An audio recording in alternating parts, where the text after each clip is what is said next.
உள்ளமே அவன் கோவில், உண்மையே அவன் வாசல். உள்ளமே அவன் கோவில், உண்மையே அவன் வாசல். வள்ளல் மணிகண்டனப்பா, வடிவேலன் தம்பியப்பா. ஓம்காரநாதத்திலே ஓங்கி வரும் சரணத்திலே பாங்காக தோன்றிடுவான் பந்தளத்து சபரியப்பன் அப்படின்னு பாட்டே இருக்கு. உண்மையான பக்தி இருந்தா ஐயப்பன் அங்க இருப்பார். நீ பூஜை பண்ணாதான் ஐயப்பன் வருவாரா, எங்க சொந்த வீட்டு தான் ஐயப்பன் வருவாரா, என் வாடகை வீட்டில் ஐயப்பன் வரமாட்டாரா? அதெல்லாம் கிடையவே கிடையாது.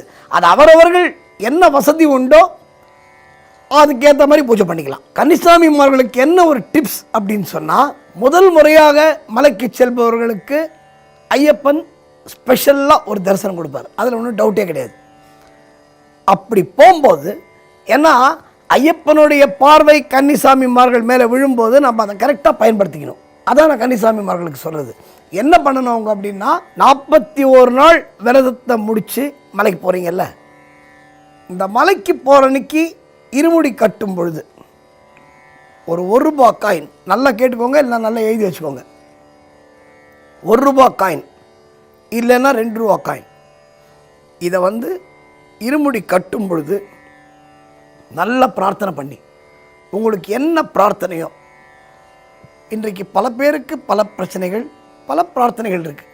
அதனால் உங்கள் பிரார்த்தனையை சொல்லி அந்த ₹1 ₹2 ஒரு கவரில் போட்டு இருமுடி எடுத்துக்கும் போது அந்த இருமுடி உள்ளே போட்டுட்டு சபரிமலைக்கு போயிட்டு 18ஆம் படி ஏறும்போது உங்கள் வேண்டுதலை சொல்லி இந்த காயினை சபரிமலை உண்டியில் போட்டு வந்தீங்கன்னா, நீங்கள் என்ன காரியத்திற்காக சபரிமலை செல்கிறீர்களோ கண்டிப்பாக அதனை ஐயப்பன் நிறைவேற்றி தருவார்.